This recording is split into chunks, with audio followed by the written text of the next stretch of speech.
नमस्कार स्टूडेंट्स, कैसे हो। स्वागत है आपका शिवरान मैथ्स फाउंडेशन अपने यूट्यूब चैनल पे।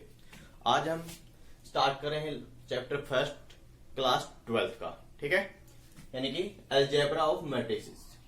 सबसे पहले बात आती है कि मैट्रिक्स है क्या, ठीक है, कि मैट्रिक्स की डेफिनेशन क्या होती है, मैट्रिक्स हम कैसे पहचानते हैं, यानी कि अरेंजमेंट क्या,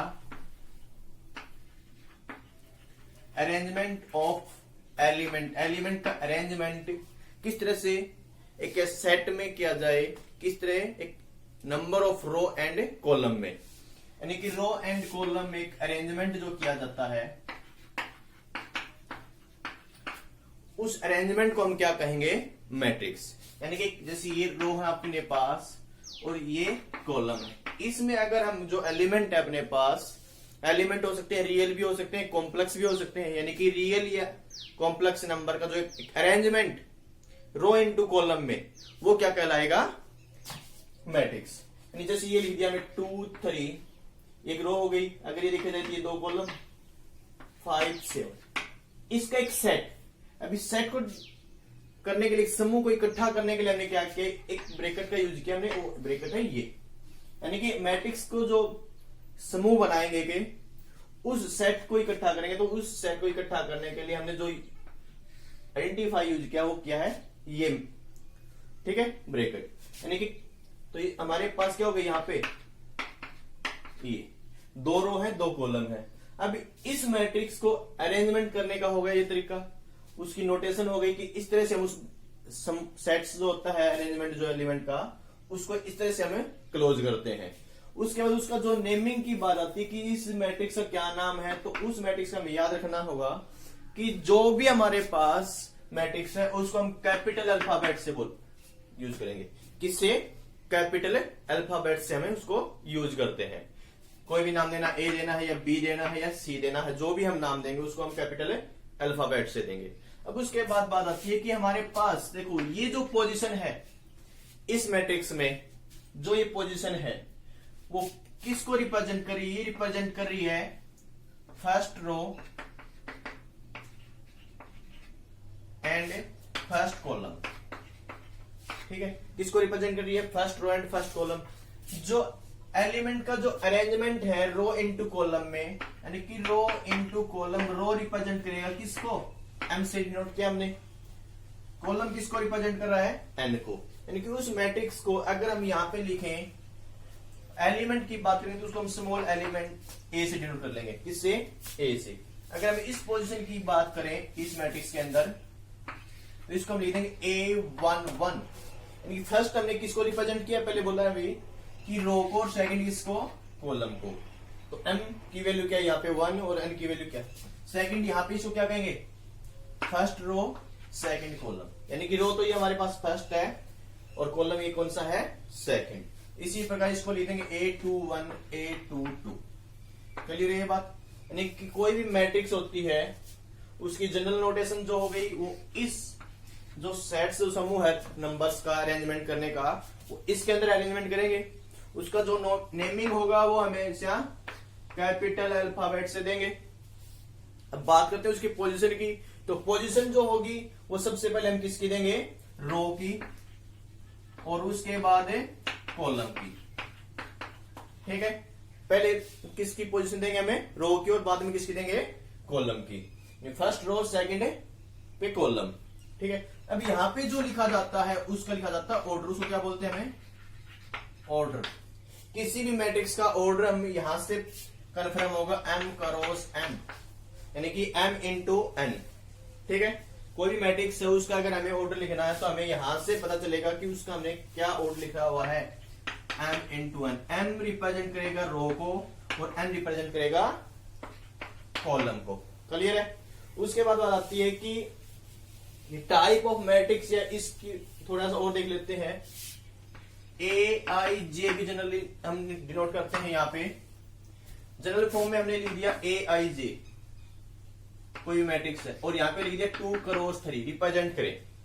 क्या क्वेश्चन है कि एक AIJ मैट्रिक्स जिसका ऑर्डर है 2 क्रॉस 3, तो 2 तो क्या होंगे इसमें, रो, और 3 क्या होंगे इसमें, कॉलम। जनरली हमें रिप्रेजेंट करनी है आई को हम यहां से शो कर सकते हैं रो को, और जे जो होगा कॉलम को, ठीक है, ए आई जे, ठीक है, उसको जनरली लिखा हमने।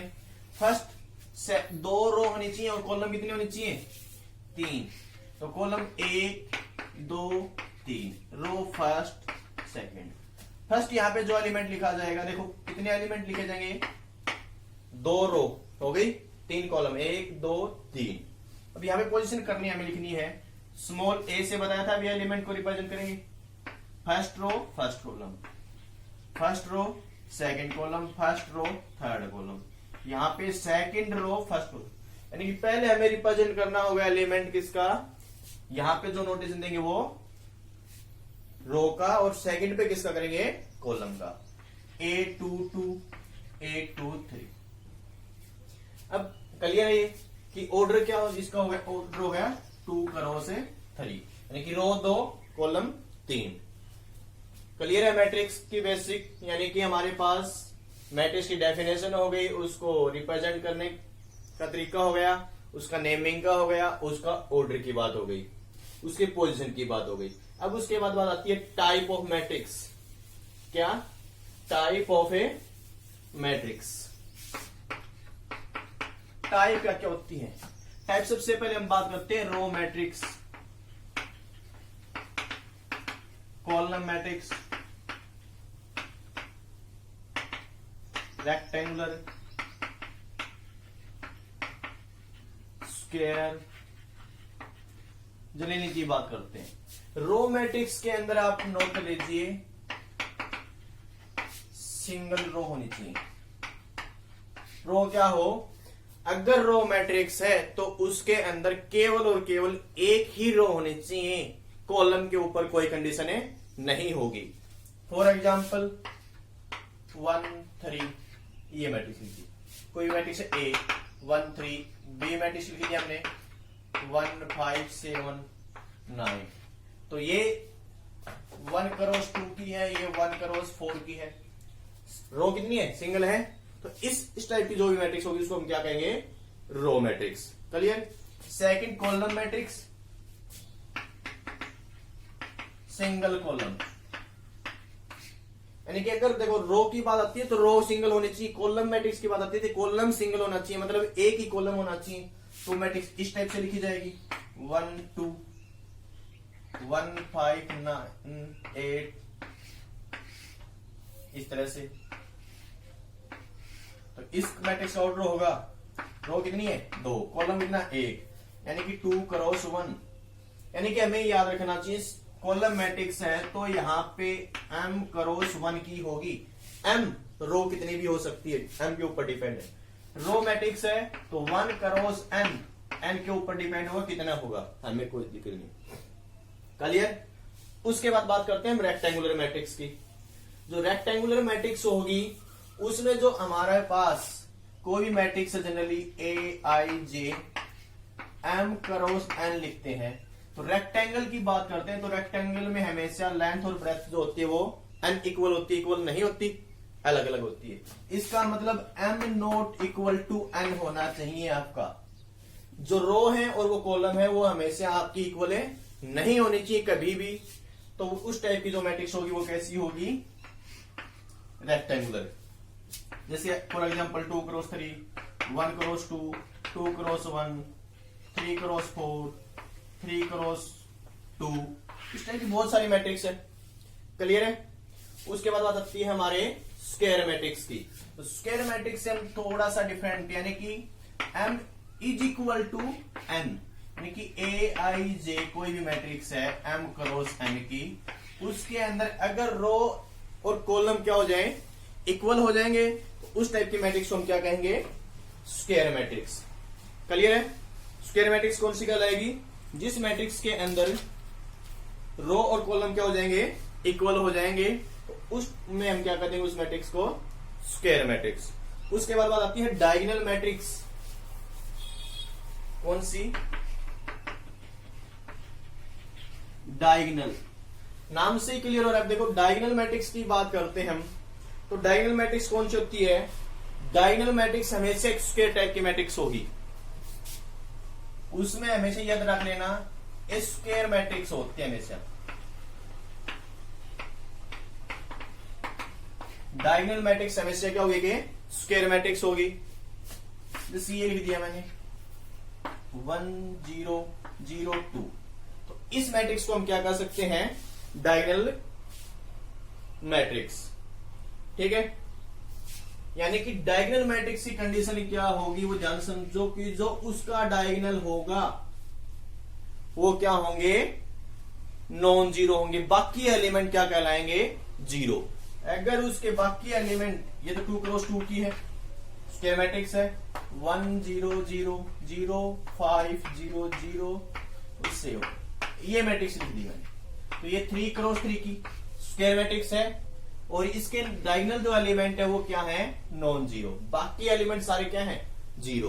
तो इस मैट्रिक्स को हम क्या कहेंगे, डायगोनल मैट्रिक्स। क्लियर है, यानी कि डायगोनल मैट्रिक्स में कंडीशन क्या होगी, और डायगोनल भी कौन सा होना चाहिए, फॉरवर्ड, यानी कि आगे वाला जो डायगोनल होता है।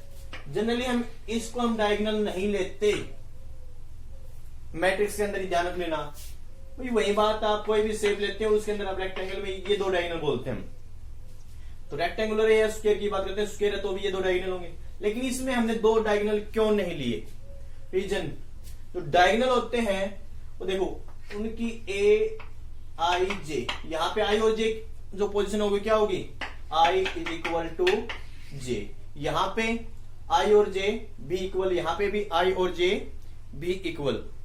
ठीक है, यहां पे आई जे की वैल्यू नॉट इक्वल, यहां पे आई जे की वैल्यू नॉट इक्वल, मतलब इस डायगोनल के अंदर कहीं आई जे की वैल्यू इक्वल हो रही है तो कहीं नॉट इक्वल हो रही है। हमें कौन सा डायगोनल लेना है, जहां पे आई और जे क्या रहे, equal, I is equal to J, जिस पोजीशन पे आई और जे इक्वल रहेंगे वो वाला डायगोनल हमें यूज करना है। तो हमारे पास मैट्रिक्स के अंदर कौन सा डायगोनल होगा, हमेशा फॉरवर्ड जो डायगोनल होगा वो वाला वैल्यूएबल है। ठीक है, डायगोनल मैट्रिक्स। उसके बाद बात आती है स्केलर मैट्रिक्स की। तो स्केलर मैट्रिक्स भी ऑलवेज हमेशा एक ऐसी मैट्रिक्स होती है स्क्वायर टाइप में। स्केलर मैट्रिक्स भी जो होती है वो कैसी होती है कि स्क्वायर मैट्रिक्स होती है। तो स्केलर मैट्रिक्स की कंडीशन क्या होती है वो पढ़ो। एक square matrix is said to be scalar matrix if all the non diagonal elements are zero and all diagonal elements are equal.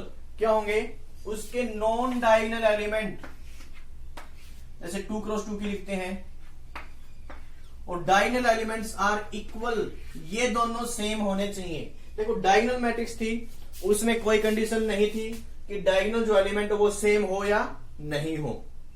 ठीक है, लेकिन स्केलर मैट्रिक्स में कन्फर्म है, क्लियर है कि आपके जो डायगोनल होंगे वो दोनों एलिमेंट क्या हो, सेम हो, बाकी एलिमेंट जो डायगोनल के अलावा बच गए वो सारे क्या होने चाहिए, नॉन डायगोनल एलिमेंट जीरो होने चाहिए।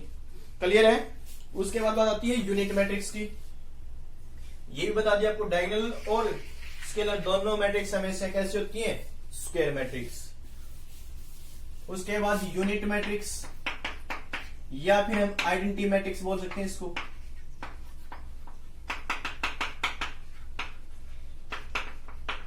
यूनिट मैट्रिक्स में भी ऑलवेज क्या होती है कि स्क्वायर मैट्रिक्स। कैसी होती है कि स्क्वायर मैट्रिक्स। ठीक है, तो स्क्वायर मैट्रिक्स होती है तो इसमें जो आपके डायगोनल होंगे वो क्या होंगे, सिर्फ इसमें ये डिफरेंस होगा कि डायगोनल जो एलिमेंट होंगे उसमें क्या होंगे 1 1। देखो डायगोनल मैट्रिक्स थी उसमें तो हमारे पास क्या कंडीशन थी, स्क्वायर मैट्रिक्स तो होनी चाहिए। Second condition non diagonal element zero, diagonal elements are non zero. Scalar matrix में नॉन डायगोनल एलिमेंट्स जीरो, बाकी डायगोनल एलिमेंट्स आर सेम, 2 2 3 3 5 5 कुछ भी हो, तो इसको भी तो बोल सकते हैं हम स्केलर। उसके बाद यूनिट मैट्रिक्स में कंडीशन आई क्या कि उसके नॉन डायगोनल एलिमेंट क्या जीरो, और डायगोनल एलिमेंट होंगे वो क्या होंगे यूनिट, यानी कि 1 1 होंगे। क्लियर है। तो ये भी किस टाइप की होती है कि स्क्वायर मैट्रिक्स होती है। उसके बाद अब ट्रायंगुलर मैट्रिक्स आती है अपने पास दो, कौन सी, इसको यहां रिप्रेजेंट करो, यूनिट ट्रायंगुलर। ट्रायंगुलर मैट्रिक्स में दो टाइप आती है, एक होती है upper triangular,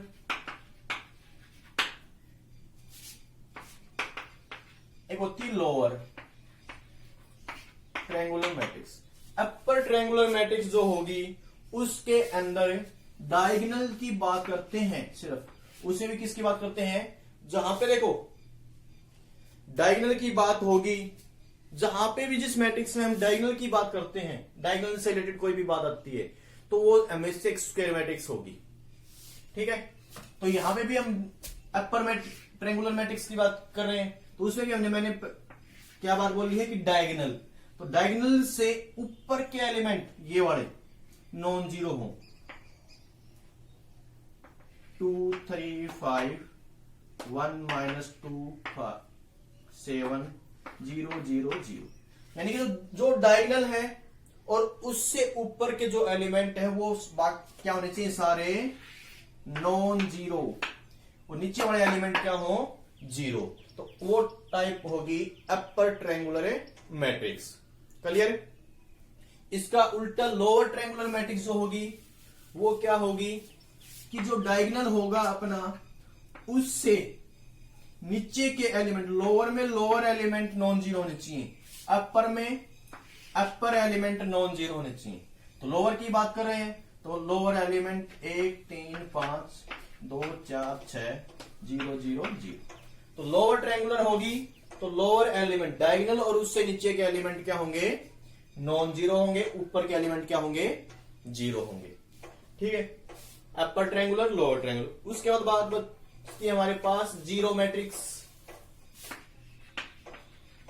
zero matrix, zero matrix नाम से ही क्लियर हो रहा है कि उसके अंदर प्रत्येक, उसको हम रिप्रेजेंट करते हैं कि प्रत्येक एलिमेंट क्या हो उसका जीरो जीरो हो, एवरी एलिमेंट आर जीरो, उसका प्रत्येक एलिमेंट जीरो होना चाहिए, इसका जीरो मैट्रिक्स का। क्लियर। उसके बाद दो टाइप और बचते हैं हमारे पास, एक इक्वल मैट्रिक्स किसको बोलते हैं और कंपेरेबल मैट्रिक्स किसको बोलते हैं। इक्वल मैट्रिक्स और एक कंपेरेबल।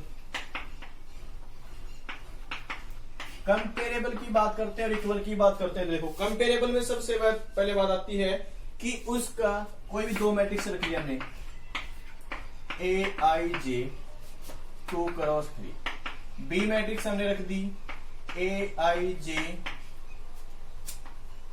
2 क्रॉस 2, तो हम इनको कंपेयर नहीं कर सकते।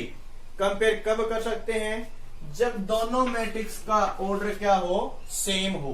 कंपेरेबल की बात आएगी तो ऑर्डर क्या हो, सेम। तो यहां पे भी क्या होना चाहिए, 2 क्रॉस 3 का। अगर ये मैट्रिक्स 2 क्रॉस 3 की है ए मैट्रिक्स, तो बी मैट्रिक्स भी कैसी होनी चाहिए, 2 क्रॉस 3 की। यहां पे ए से रिप्रेजेंट करो, बी से रिप्रेजेंट करो, वो अपनी मर्जी होती है। ठीक है, तो कोई भी दो मैट्रिक्स है, अगर उनका क्या ऑर्डर सेम है तो हम उनको क्या कहेंगे, कंपेयर कर सकते हैं, वो कंपेरेबल मैट्रिक्स है। बात होती है इक्वल मैट्रिक्स। तो इक्वल मैट्रिक्स में भी दो बातें आती हैं, एक तो ऑर्डर क्या हो, सेम, दूसरा क्रॉसपोंडिंग एलिमेंट आर सेम या इक्वल। क्रॉसपोंडिंग एलिमेंट जैसे हम दो मैट्रिक्स लेते हैं 2 3 5 7, एक मैट्रिक्स ले ली, बी मैट्रिक्स हमने ले ली 2 3 5 8, तो ये दोनों मैट्रिक्स कंपेरेबल तो हैं लेकिन इक्वल नहीं है। इक्वल कब होगी, जब यहां पे 8 की जगह क्या आ जाए, 7। तो कंपेरेबल मैट्रिक्स में हमें क्या देखना है, सिर्फ ऑर्डर। ठीक है, और इक्वल मैट्रिक्स में हमें दोनों बातें देखनी है, उनका ऑर्डर भी देखना है और उनके क्रॉसपोंडिंग एलिमेंट। क्रॉसपोंडिंग की मतलब बात है ये पोजीशन जो है 1 1 A11, तो ये होगी B11, दोनों एलिमेंट सेम है, क्रॉसपोंडिंग ये है, वो यही होना चाहिए सेम, ये इसके इक्वल और ये इसके इक्वल। तो corresponding all equal matrix are comparable but all comparable matrix are not equal. सभी कंपेरेबल मैट्रिक्स इक्वल नहीं हो सकती, लेकिन सभी इक्वल मैट्रिक्स कंपेरेबल हो सकती हैं।